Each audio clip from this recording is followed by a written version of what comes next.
Alhamdulillahi Rabbil Alamin. Alhamdulillahilladzi anzala sakinah fi qulubil mu'minin liyazdadu imanan ma'a imanihim. Allahumma salli ala Sayyidina Muhammad wa ala alihi wa ashabihi ajma'in.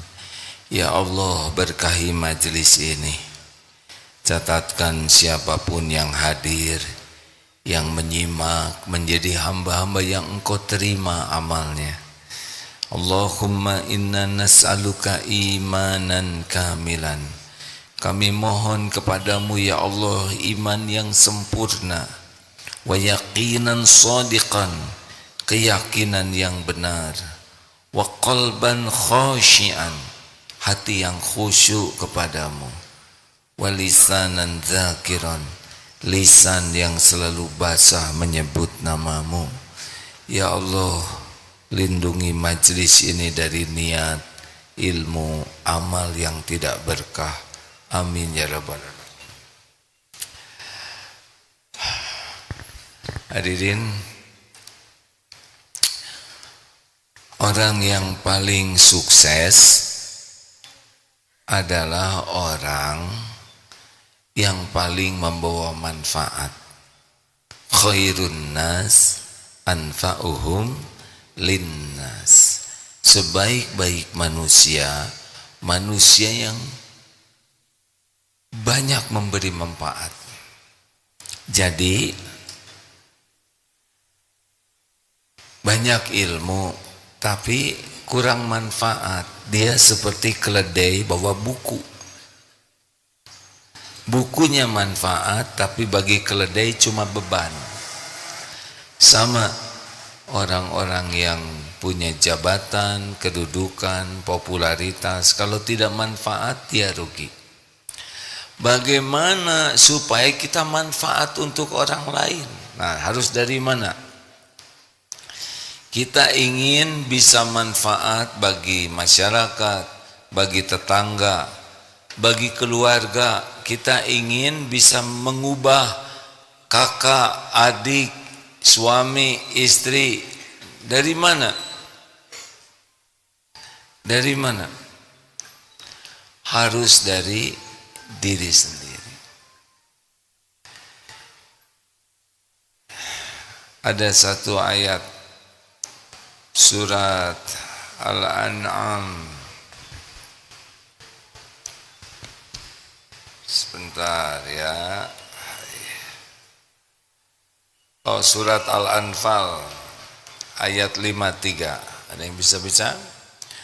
Dzalika bi annallaha, yang demikian itu adalah bi annallaha yaku mughayyiran ni'matan an'amaha ala qaumin hatta yughayyiru ma bi anfusihim wa innallaha sami'un alim.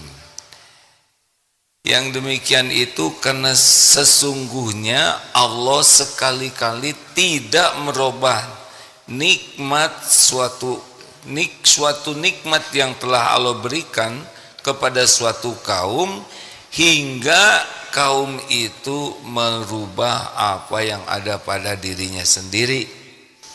Jadi para suami yang ingin istrinya, anaknya jadi baik, harus suaminya memulai diri sendiri.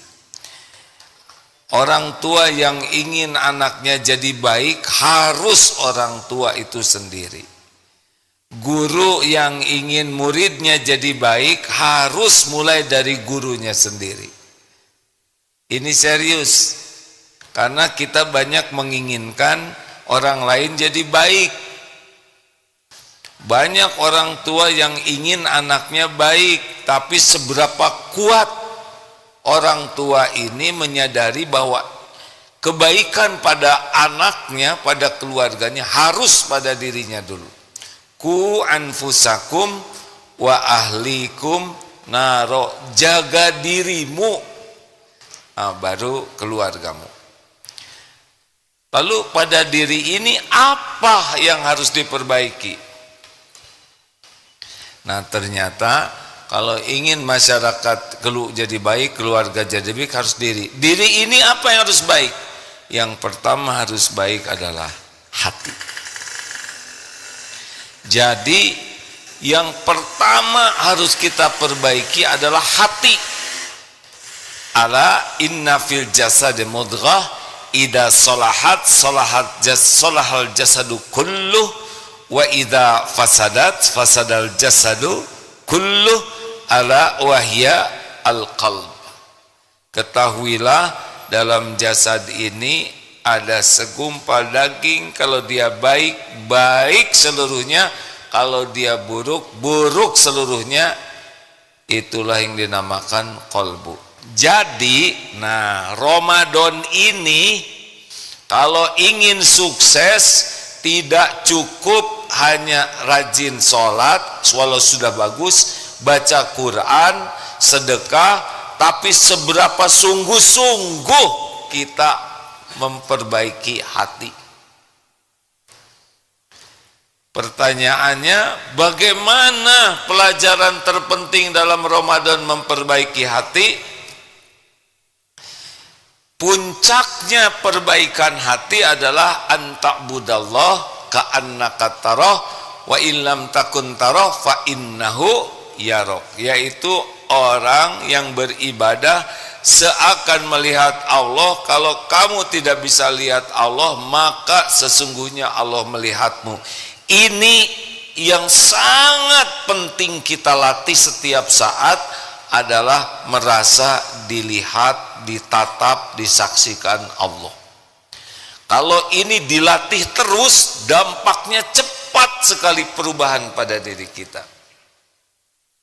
Satu, kalau kita sudah yakin Allah maha melihat, asyahid, maha menyaksikan, satu, kita akan sulit berbuat maksiat. Jadi kalau hati seseorang sudah yakin ini Allah melihat kita, menyaksikan, menatap, mengetahui, khabirum bima ta'malun, mengetahui dengan teliti apa yang kita lakukan. Iya, setiap saat Allah maha melihat, kita disaksikan Allah, sulit maksiat, akhlak berubah. Kenapa kita maksiat? Karena hatinya tidak yakin Allah melihat dirinya. Benar? Kalau yakin Allah mendengarkan setiap ucapan, dia tidak sembarang bicara. Kenapa sembarang bicara? Kenapa celetak-celetuk? Kenapa banyak komentar? Kenapa berdebat? Kenapa bohong? Kenapa gibah? Karena dia tidak yakin Allah sedang memperhatikan obrolannya. Latih ini hadirin jamaah, adik-adik, latih ada Allah yang sedang menyimak. Seperti sekarang, Allah sedang melihat, menyaksikan, mendengarkan, mengetahui segala sesuatu. Dua, kalau kita yakin Allah maha melihat, maha menyaksikan, insya Allah kita akan jadi orang ikhlas. Cukup udah, kalau Allah sudah melihat kita, sudah selesai itu urusannya. Orang lain mau lihat, mau tidak lihat, mau tahu, mau tidak tahu, mau menghargai, tidak menghargai, sudah selesai itu urusan dengan penilaian makhluk.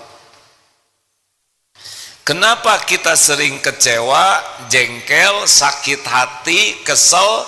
Karena kita ngarep-ngarep dari selain Allah. Sedangkan orang yang sudah melatih dirinya, Allah melihat dirinya, sudah selesai. Asal diterima Allah, udah selesai urusan.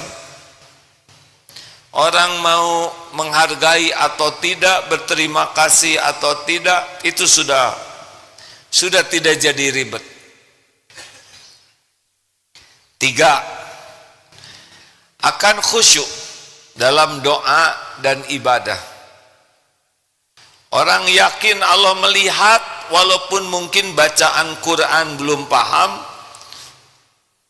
Salat kita belum paham seluruhnya, tapi yakin Allah melihat dirinya, akan khusyuk. Doa akan lebih nikmat. Ya Allah, wahai yang maha mendengar, wahai yang maha menyaksikan, saya sedang gelisah, berikan saya ketenangan. Ya Allah, saya berharap tolonglah mudahkan urusan. Wahai pemilik langit dan bumi, lembutkan hati pendamping hidup saya. Lebih mudah, maunya doa terus, karena yakin Allah maha mendengar, maha memperhatikan. Enak sekali ini kan? Enak, bisa minta kepada Allah setiap saat, itu enak. Kenapa kita jarang doa? Kenapa doa kita tidak nikmat? Karena kita belum yakin ada Allah Sami'un Alim, maha mendengar dan maha mengetahui. 4, kalau kita yakin Allah maha dekat, maha mendengar, maha menyaksikan, kita tidak akan merasa sendiri. Walau kita dalam kesulitan, kita yakin Allah tahu kesulitan kita. Yang sedang jatuh tempo hutang, yakin Allah tahu kita jatuh tempo. Yang kontrakannya habis, yang harus bayar anak sekolah, yang sakit, yang di penjara, yang di sel isolasi, yang benar-benar tidak ada siapapun, bahkan tidak dikasih cahaya, yakin Allah melihat, mengetahui, sehingga kita tidak merasa ditinggalkan siapapun. La ta'khuduhu sinatu wala naum. Allah tidak ngantuk, Allah tidak tidur. Jadi enak sekali nih. Kita kan menderita tuh karena merasa sendiri. Yang belum punya jodoh, yakin Allah tahu dirinya belum punya jodoh. Yang belum punya anak, yakin Allah tahu dan tahu keinginan hatinya. Jadi beda suasana hatinya kalau yakin ada Allah yang sudah tahu keadaan kita. Kita kan sering sekali mengharapkan orang lain tahu, paham, kemudian nolong kita. Ini enak hadirin. Hidup yang merasa Allah mengetahui segala keadaannya, pikirannya, hatinya, keperluannya, keinginannya. Allah tahu juga apa yang terbaik. Misal suami istri membahas anaknya mau sekolah di mana. Yakin ini anak ciptaan Allah, ini anak milik Allah. Allah tahu bakat karakter yang terbaik buat anak ini. Jatuhnya istiqoroh dua-duanya, musyawarah, tidak bertengkar. Ini mau beli barang, mau beli tempat, mau beli rumah, beli kendaraan, yakin Allah tahu ini baik atau tidak. Jatuhnya dengan keinginan malah jadi minta yang terbaik kepada Allah, tidak ngotot. Bisa dipahami hadirin? Kenapa kita tidak buka? Padahal lagi haus lapar begini, tinggal minum saja sembunyi-sembunyi. Karena kita tahu ada Allah yang tidak pernah kita bisa bersembunyi dari Allah. Yang keberapa? Yang kelima, dengan yakin Allah Maha menyaksikan segalanya, kita akan beda melihat kehidupan ini, bahwa ada di dunia ini penjahat, orang yang nipu, orang yang merampok, orang yang zolim, dan lari, tidak kelihatan, tidak ketemu. Yakin Allah tahu di mana dia berada. Kalaupun tidak ketemu di dunia, yakin akan ada pertemuan di akhirat dan balasan akhirat. Seperti di Palestina, ya. Kita sedih terhadap saudara kita di Palestina. Ada yang lebih sayang kepada orang Palestina Siapa? Siapa? Allah. Allah yang menciptakan, Allah yang menghidupkan, Allah yang memberi makan. Allah tahu semua yang terjadi, yang luka, yang patah, yang terbunuh, yang tertimbun, yang sangat lapar, yang haus, yang sakit, tidak ada obat, tidak ada dokter, tidak ada satupun yang tidak disaksikan Allah. Dan Allah punya perhitungan. Lalu kalau Allah Maha Baik, kenapa tidak nolong? Yang tidak ditolong itu adalah yang tidak punya iman. Mungkin terancam, tapi hatinya dibuat percaya jaminan Allah. Ini mahal. Kok itu orang tidak pernah sholat, banyak uangnya, kenapa dia enak-enak aja? Justru musibah terbesarnya itu dia tidak bisa sholat. Jadi jangan iri sama orang tidak sholat kaya, karena ya dia sehat-sehat saja. Justru ruginya itu bukan sakit badannya, tapi sakit hatinya, batinnya tidak mengenal Allah. Makanya harus dilatih setiap saat. Wa huwa ma'akum aynama kuntum wallahu bima ta'maluna basir. Dan dia, Allah, bersamamu dimanapun kau berada, dan Allah maha melihat apapun yang kau kerjakan. Terus ini dilatih, bukan hanya waktu siang saja. Kita tidak buka waktu siang karena ada Allah yang melihat. Sebetulnya setiap waktu. Kalau mau ngobrol, yakinlah Allah sedang mendengarkan obrolan. Gak nafsu ngobrol. Mau lihat HP, pasti Allah lihat apa yang kita lihat. Ya'lamu kha'inatal a'yun wa ma tukhfis sudur.